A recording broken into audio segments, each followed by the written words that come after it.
Okay, here we go. Good morning, good afternoon, good evening, whatever time of day it is. I hope it's good to be where you are, because it is certainly good to be here. My name is Baltimore Fats, and this is Mud City. Yeah. Okay, so here we go. I hope everybody's doing well today. Today I'm going to do. This is going to be a two-parter, no doubt about it. Let me get my timer going now before before too much time gets away from me. This is the second time I'm actually 1.5 times, so this is the 2.5 time I guess I'm doing this. The first one was just too long and unwieldy, and so hopefully I can get it. I decided to do it in two parts, just because I initially thought I would just do it and skip this beginning part, but I decided I like this beginning part, so I'm going to do two parts instead of editing it down.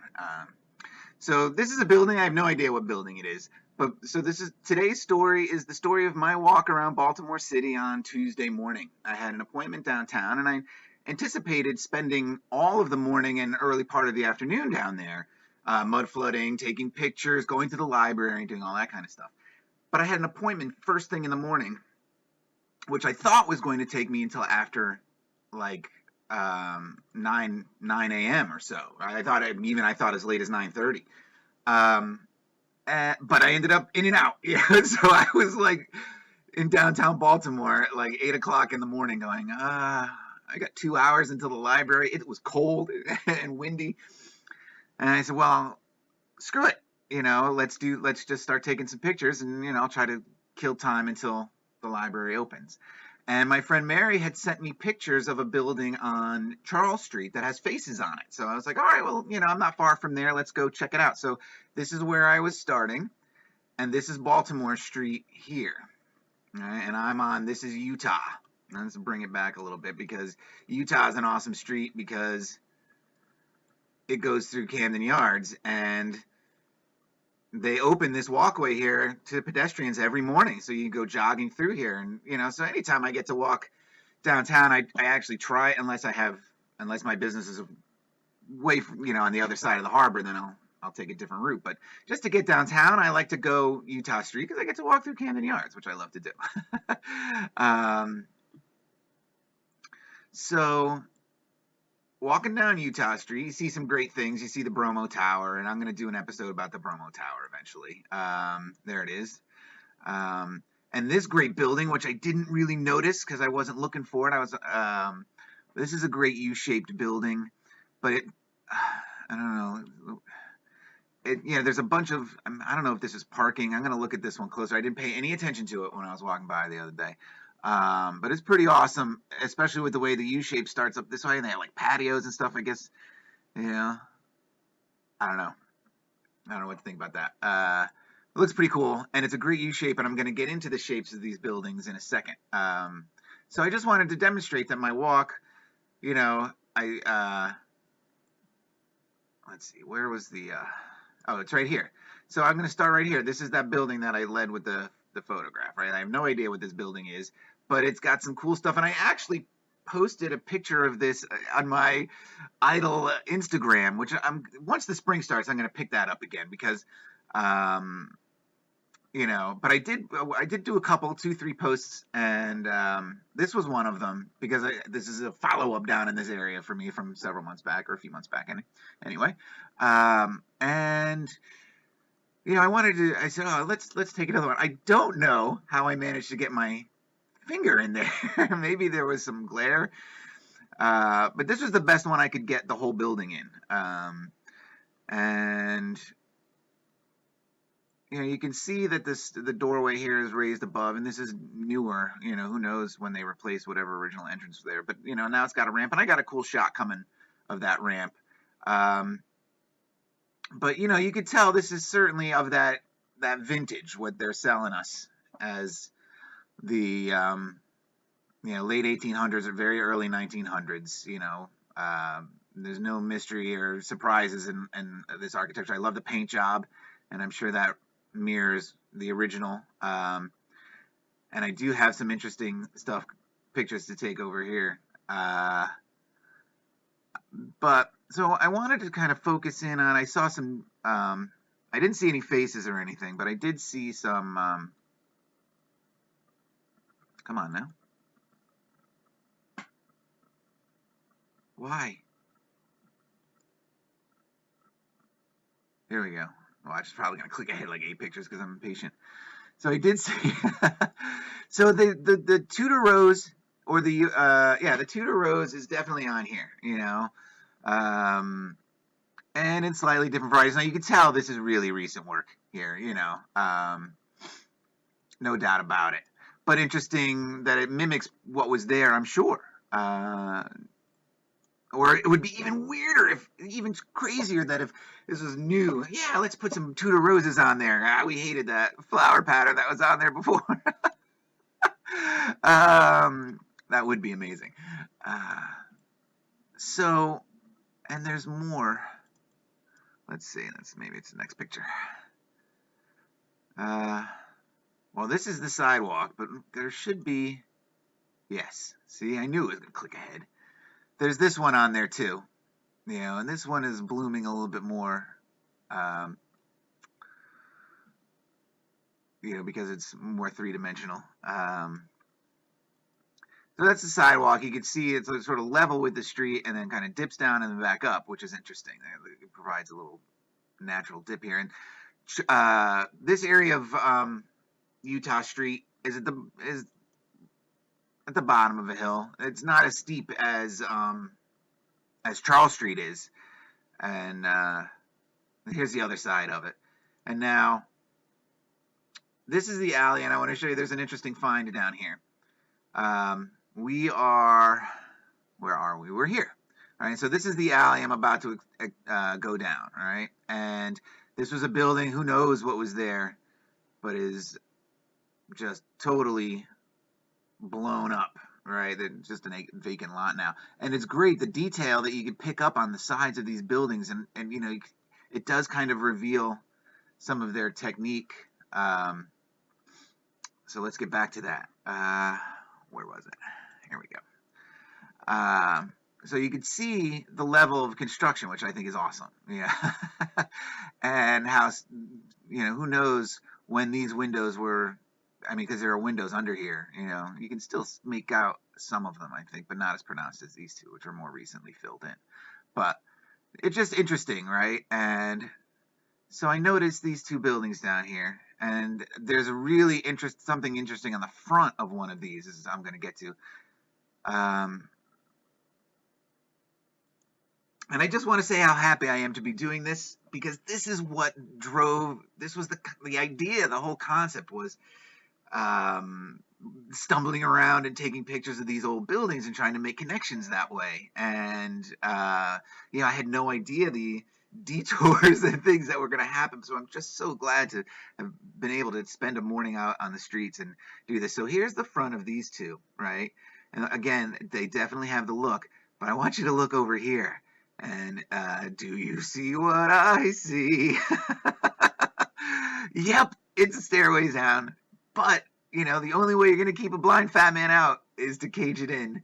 And look, somebody left a bottle up there. This is the first time I saw that. That's amazing. So the only way you're keeping me out is to, fence it off that way, really. But the thing about it was I noticed that there's this doorway, but look at that. That's also a door. All right? Why? At one point they dug this out after, they needed a reason. Why? What could the reason have been? This is up on the corner there. Very recent-ish to me, it looks. Here's that lot, and this is that building that I started with, that front side. This is the back side of it, and I have a better shot of it when I continue my walk. I'm going to go before I show the next one I want to show you, because I didn't have a good photo, a good picture set up for it. So just to remind you, where are we? We are here in this alley, and this is what I'm going to focus on, this little corner right here. Okay. I thought this was hilarious. And now the bottle is even better to me now that there was a bottle there. Let's see. Those are the buildings across the street. I do want to focus in a little bit on this. I did not get a better picture. I did not notice this at the top before, so the next time I'm down there, I'm going to be getting in on this one. That just looks amazing to me, and there's detail in there that I cannot get by blowing it up this way. So I need to get a better picture of that, definitely. But I love how, long this is. And again, I've said it a million times in my show. This was all open space at one time. The weather was much different. The purpose, there it is. There's a couch on the corner there, just abandoned. Somebody dropped that there. And again, look, this is even carved out a little bit. More signs of like recovery or something, something happened to make them dig this out. Maybe there's one of those elevator, sidewalk elevators there. But now they see this, and that bottle. Yeah, somebody slept there recently. Sleeps there every night, probably in Baltimore City. Good God, homelessness is a crazy problem here. And so now, bouncing right along, to now, it's this building here. One of these two. I think it's this one.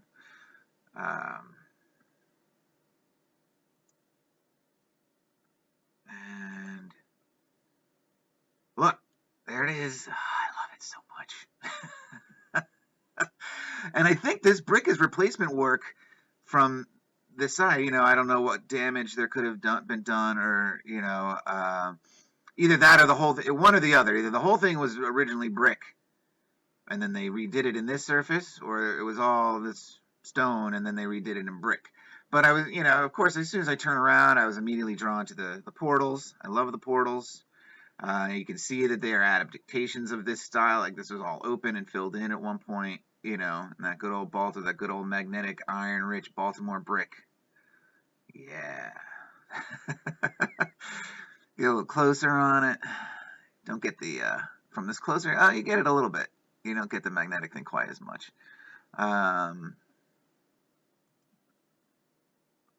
This is on the top. Torches. And I found a lot of torches downtown, which was very interesting to me. Ooh, these even almost have a little face look to them now. And we have some sort of blooming thing happening here. I want to call it a Tudor rose, but it doesn't really look like one, but kind of has the same, I don't know, it is reminiscent of to me in some way. And I want to point out the spiral. Good God, are we about to see a whole lot of this Fibonacci spiral, man. It is everywhere down here. Here's another, this is not the front of the building, which this is that side. This is the, I'm still on Utah Street here. And don't let this police presence, I didn't get a good picture of it. There's a broken down bus here. So they were just taking it easy for the morning, keeping the bus lane clear of traffic.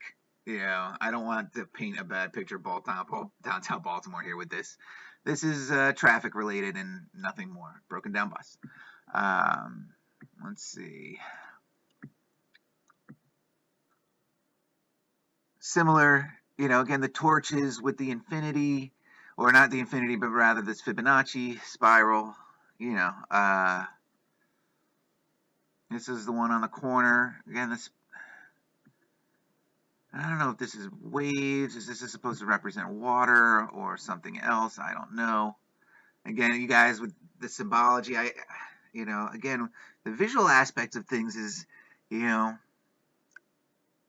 was always, I don't know, dismissive is the wrong word, but I never paid that much attention to the symbols. I knew everything was done in symbols and riddles in that way, but I was like, I never figured I was ever going to understand them. And certainly after for the last 17, 18 years, I'm going to, symbols become less and less important. I'm never going to see them, but they have my interest now. Ooh, this is a good close-up of this. This is interesting. And so please, guys, as you see this stuff and look at this stuff, if you see stuff, please tell me what you see. Now, this is the front, and I love the front of this. And I don't know the last time this stuff was done, But to me, the roof here, this structure on top, looks significantly older than just about everything else. So either everything down here gets cleaned more regularly than this, or this is significantly older and more weathered. And so they have dates on this. And again, I didn't do, because of what I found still coming, I didn't do any hard research on these buildings. Because of what I got so excited about. Here they are, look, they're everywhere. And these, they kind of look like eyes, almost. You can almost make an owl out of this, and we see that forthcoming as well. So they have 1878 to 1900 on this one, right? And this is the portal and the way they filled it in with these X's. I don't know what symbolism that could mean. I mean, it is kind of checkerboardy, I guess, in a way. I don't know what's on top here. More of this. And again, something was in all this, and we see a lot of, I don't know what to call them, but these frames, for lack of a better word, empty, flattened out. It just makes me wonder considering what they left behind, or what they choose to continue to show going forward, I want to know what was in that, what was on those things. So curious about it. Now this is the top, and this headpiece here, I don't know what to call this apex crowny piece here, but that's what it is. Look at this thing. This thing is wild. This thing is absolutely wild. It has so much to look at, and I'm not going to interject too much about what I see. I mean, you guys see for yourselves, but man, is this spouting, flowing water coming these, we got the face in there. Look at this headdress. More spirals. Is this a cross? Is this an axe? What the heck is that? A torch? That could be, I don't know. This is an amazing, amazing headpiece, especially on top of this, which I'm sure, if I were to look it up, it was built to be a bank. All of these things were built to be banks or post offices. Amazing, right?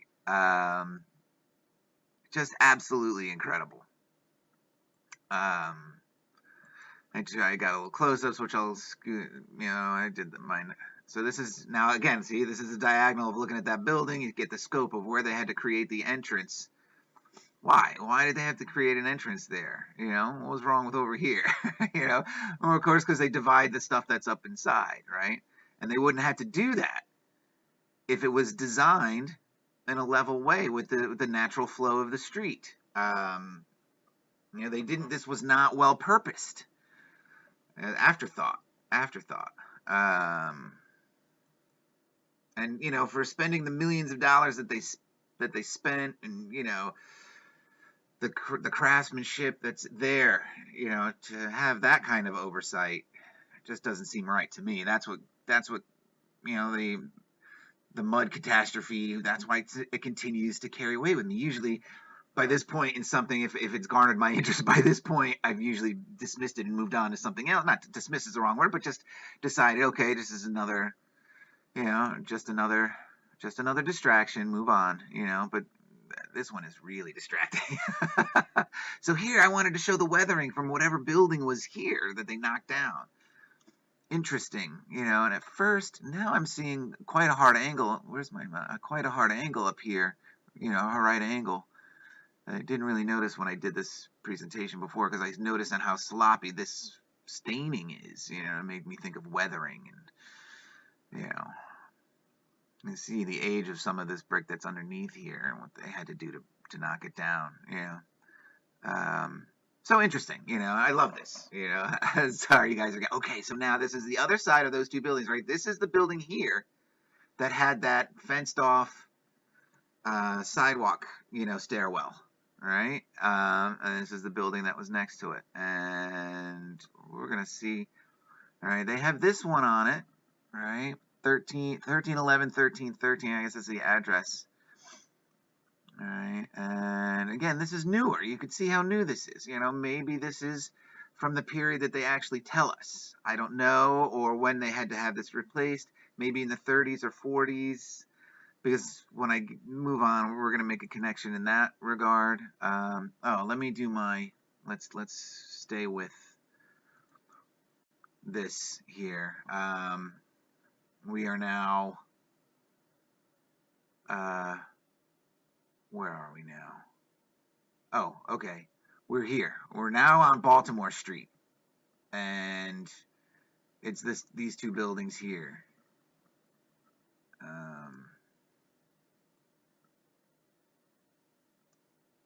Right here. It's these two. All right, there's that fenced off thing.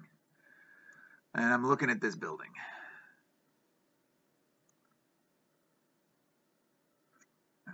Okay. And it's got the triangle, the Romanesque, as how many different names do they have for that style, right? Yeah, Romanesque is the one, I believe. And it gives the address, right? Oh, wait a minute, is the face on the other one? I thought, let me back up a little bit. There's a face here. Maybe it's on the next one. There's the face. Where is he? He must be on the next one. Because this looks a lot different. I don't know what's going on with this guy. They have such solemn looks. He looks like almost worried here, right? And, is he wearing a crown here? It's definitely a bearded gentleman with a look of worry or concern on his face. And he's coming right out of this brick. And you can even still see some interesting, like, weathering or detail, like maybe these had different shape at some point. There was something else to them. So again, I want to point out that, when it comes to the faces that I see, and when I saw this in Asheville as well, and when I brought it up, let's take a look. I brought up this album of the Police Station, right? And the faces, they all have this Greek and Roman mythology look to them, and that kind of symbolism, right? And it just boggles my mind. Why? Why, if in the late 1800s these buildings were being built, ostensibly being built and decorated, why so heavy on the Greek and Roman mythology and the flood mythology that we see in some of the other? And it's heavy, especially here. I don't remember how much. It's been a long time since I watched that video. So anyways, I started thinking about that when I, what I saw in Asheville, and the faces that I saw in the police station, and why is it just, it boggles my mind that all this Roman connection, and the grapes and the Dionysian and the statue of Orpheus at Fort McHenry, right, with the Star Fort, So as I was continuing, so I took those pictures, and I turned around, and I started walking up the street, and bang, I see it's the Skyscraper. And I mentioned it in one previous video that I knew it was going to get, Mud City was going to take me there one day, and that day is today, if I ever get these videos properly made. So I knew, and after, so I spent, just to progress it a little bit, the next couple of hours, 90 minutes at least, were spent bouncing around a couple of buildings right around here. And when I knew that the Skyscraper was going to be a big focus for this episode, so let's talk a little skyscrapers before we continue. And I was like, all right, let's do a list of the tallest buildings in Baltimore. And I thought that would be a fun way to kind of get into the Bank of Baltimore building, right? So it says the history of skyscrapers in Baltimore began with the completion in 1889 of the Equitable Building at the southwest corner of North Calvert and East Fayette Streets, across from the Beaux Arts classical revival architecture of the Baltimore City Courthouse of 1894 to 1900. All right, so that's a little too much, but this is the first time I'm seeing the Beaux Arts, and it pops up frequently going forward here. And I just want to point out, see, when I know that something's in red, they don't really have anything in Wikipedia for it. So I did my own couple searches there, right? And I'm going to show it to you in a second, but I do want to point out they have the address wrong. It's actually Calvert and St. Paul, and not Fayette Streets. So this is it. This is what they call the first, what would be a skyscraper or tall building in Baltimore. 1889. Right, but the first when I did my first quick Google search, this is what came up before images, right? The Equitable Building, right? It's now it's apartments, right? Call about our special rates, starting at $1,200 a month for a 1-bedroom apartment home, right? So I just scroll down, and I'm gonna keep my mouth shut about what I see, but you guys, I'll point some things out. It's just interesting the way this is advertised to me. It makes me think that it's still under the same control. Look at this lobby. Isn't that amazing? How tall the ceiling must be. Yeah, designed for people who grow no more on average than 6 feet or something. Tall is 6'5", super tall. Not counting basketball players and stuff. And that's how, Giants are still here. They're just basketball players now. You can view the floor plan, but you can also view this. Where is it? Yeah. Interesting. All right, going down, we got this. I love that. Here's what it looks like today. They've definitely given this a resurfacing. But the real interesting thing, again, is I think it's an image from the lobby right here. There it is. Look at that. That thing's been there since when it was, constructed. I'm not going to click on it, though, because it's going to take me out of the way. There's another one for you. Very interesting symbology on that advert, to say the least. So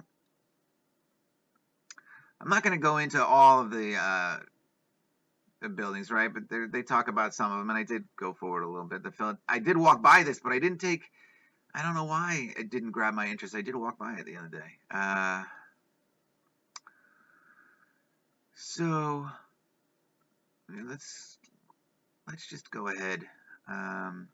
Here's a list of the tallest buildings. Now, impressively, today this was actually, well, I'm going to get into the history a little bit. Today, this is the Bank of America building, right? And its front address is Light Street, which goes into the Federal Hill neighborhood. And it's still, to this day, the second tallest building, which is impressive to me. Right? This, I think, was interesting. I'm not going to get into them today or anything, but it was the tallest building south of New York when it was completed. It was built in 18 months, right? From Indiana sandstone and local brick over a steel frame at a cost of $3 million. I don't know what that would translate to in today. I didn't look it up, but Romanesque human and animal images, styled eagles, and is capped with a copper and gold roof, right? And it's these images that really just blew my mind, and I abandoned after I completed my photo taking of the Bank of America building here. I decided, nope, no library. I'm running home. And I've been trying for 2 days to get a video out on it. They say the inside, which I did not go in, is beautifully decorated with mosaics and murals of the Baltimore fire and the War of 1812, but the murals are planned to be covered by artificial turf so that the historic lobby can be used as an Under Armour gym. I don't know if this ever came about, but Under Armour do have offices there, all right? And shortly after the Baltimore Trust Company moved into the building in 1929, the Great Depression began, and the company foundered. The building was essentially vacant within a year. So by 1930, the bank went into bankruptcy in 1933, and receivership. Now, I didn't look this word up. I have had 2 days, and I still haven't looked it up. I'm not quite sure what receivership means, but I'm guessing it just means the ownership of the bank, right? Whatever bank they mortgaged themselves to, because they themselves were a bank, which is kind of interesting, right? I mean, how does that work? Their bank just came in and bought their assets, right? The empty building was subsequently used by the New Deal's Public Works Administration. And now, I'm not going to go too crazy forward with the New Deal. It is interesting what I'm finding about, or the connections that are, the way I'm getting pulled, the way the information is pulling me. And like I said, I'm not going to get into it too deeply today because I do want to make the focus about the buildings, more than the politics and stuff. But maybe I'll be get drawn back here. We'll see. Um, um, is that maybe, whatever was happening, like I said, the way the story is pulling me, there are these contract families who come to restore the earth and its cities and stuff, after a major catastrophe, and so maybe all of that work is finally finished in the, or at least to the degree that the reset is now going to be in full swing, right? And it happens, I think, around this Great Depression era in America, and of course, with the onsets of the two world wars, right? And I think, and I'm sure there's information out there, and who knows, this is all filtering in from, it's been so many years since I dug deep on this stuff, but there was a time in my life when I did. I read so many books, and and in the earlier days of YouTube, watched so many videos. So who knows where a lot of this information is pulling itself from? But to me, it's looking like these two world wars are the reset. That's when they kick in the technology. That's when the brainwashing is really happening, and the agendas are really coalescing and being driven onto a larger population. The influx of which came in the post event.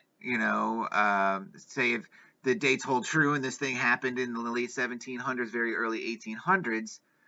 I mean, they were ready to start pumping people out by the mid 1800s, so 30 years thereafter, because that's when the numbers start to grow, or at least they tell us that's when the numbers started to grow, almost in an exponential fashion in some places, which is kind of crazy.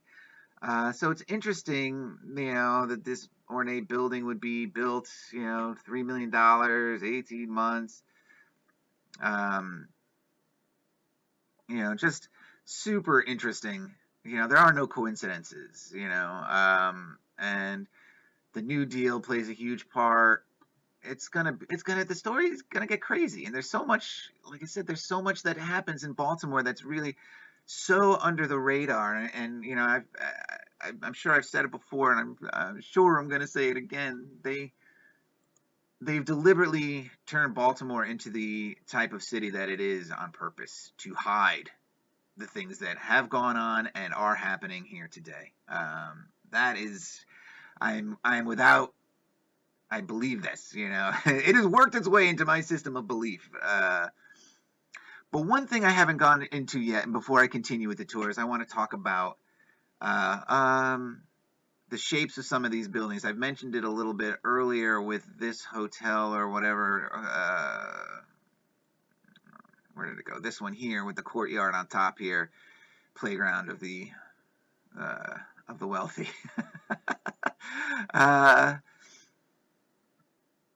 Is when I was walking around and I noticed, and I'm gonna actually, you know what? I'm gonna go to the building first. So I'm continuing my tour, and let's see, did I cover that information cleanly enough? Let's go back. Because, yeah, I think that's all I'm going to take it to, right? Because, again, it's more about the building and not the occupants or even who designed it. Although there are interesting connections. Let's see, does it say in this one? Because I do look up the history of one other building.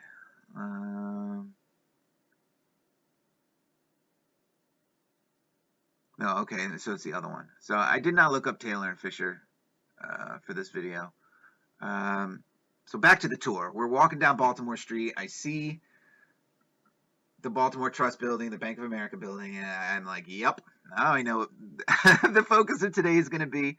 So I'm walking on down, and then there's this one that's just right in the shadow of it, right? And it's for lease. we can rent this and have a party. um, and this is, so I'm just walking on it, I'm like, yeah, okay, I'll take some pictures of this. It's interesting, of course, I'm sure if I were to, I did not look it up, but I'm sure if I were to, that would be a bank, right? And it was originally designed to be a bank or some other government job. A bank is most likely.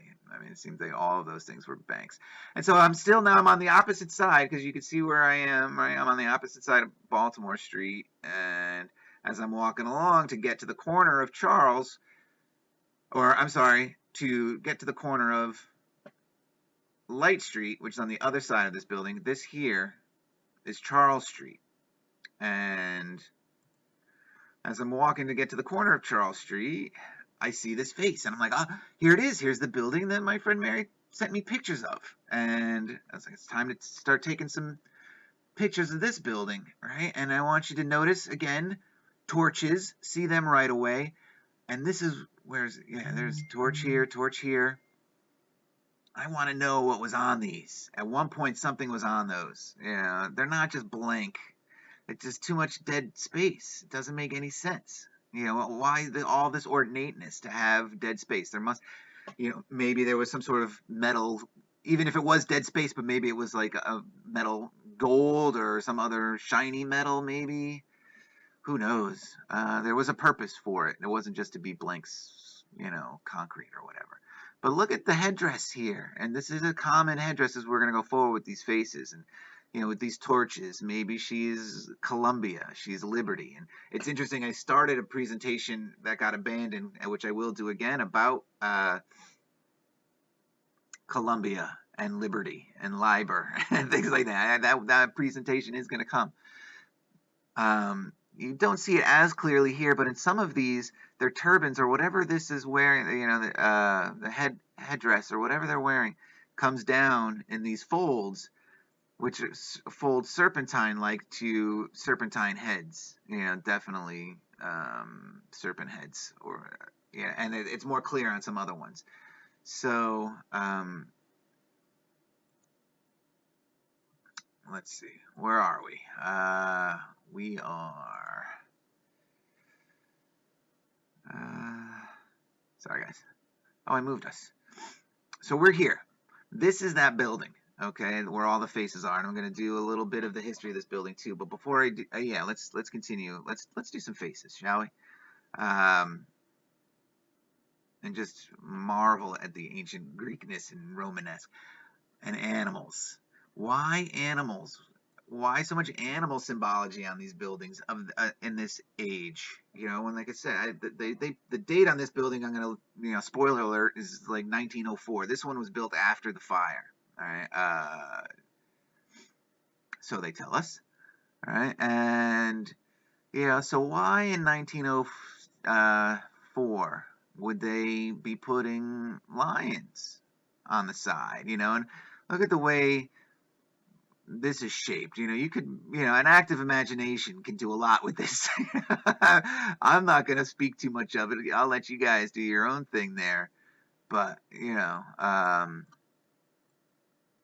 it's not the greatest picture. There's so many coming. I mean, there's, I think at least a dozen or more pictures. There's another lion. And this one has an opening, which is why I brought up the, there's an opening here. And now, to me, on the police station building, it's absolutely clear that underneath here is some form of pipe organ or pipe resembling pipe orders, like pipe organ pipes, and that this was some sort of sound emission coming out here. I don't know. It's clear as day to me. So when I noticed in these pictures that this one was open, I was like, it does look like perhaps maybe the sculptor, whoever put this on there, worked around an opening or something. Because normally they would just finish this off. It would just be an open mouth. They'd have a tongue in there or whatever. But this is kind of unique. Or maybe there was something in here that it was, maybe it was holding something. But the animal symbolism and the Roman and Greek symbolism tied in with with the roses that are about to show up out of everywhere.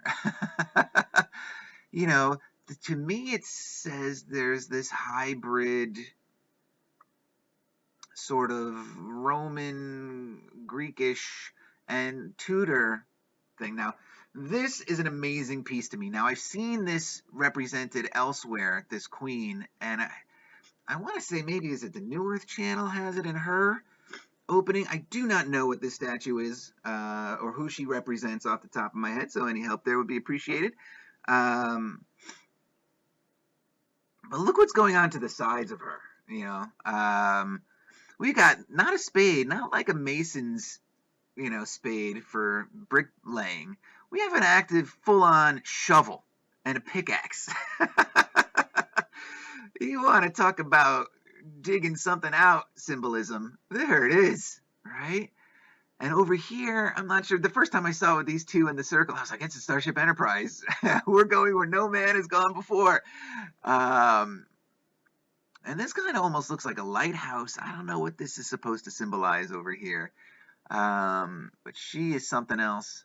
I don't know what's going on with her crown and everything, but this is a really nice work here, and, she has ribbons and stuff underneath, right? Who knows if there was is there inscription on those? That might bear closer scrutiny someday. I don't know what's going on with this.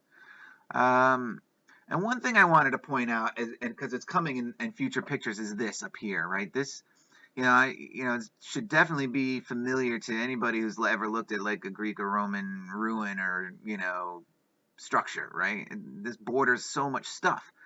But I was looking at it, and it was really, it's the lack of a better word, it was tripping me out, right? It repeats itself, or it's a mirror image of itself, right? This goes this way, this goes this way. And it happens this way across this whole building. I'm going to demonstrate it. But here you have like what could be represented as a 1-2, 1-2, right? And you have your sevens in here, right? The sevens everywhere. But then if you go this way, and it starts almost with a 6 on this one. I do have better pictures, but just to point it out here. Then it goes into like what could be a 1-5, 1-5. This could read Isis if you wanted it to. And it ends in a circle and then starts back, right? So if you were to fold these two up, like a piece of paper, they would be, this is Rorschach of itself, I guess, and that's super interesting to me because there's so much that could be seen in here. And there's my timer for this one. Okay.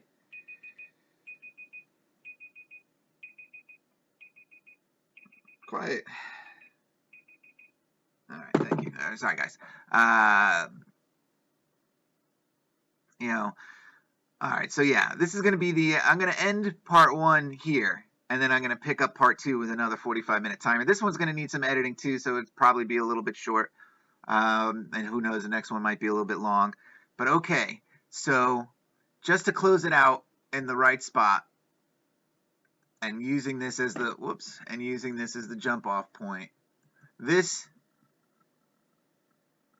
is the B&O Railroad headquarters building, all right, which they made for after the fire, and that's where we're going to pick up in part 2. No intro part 2. I'm just going to go right into it. Stop and start.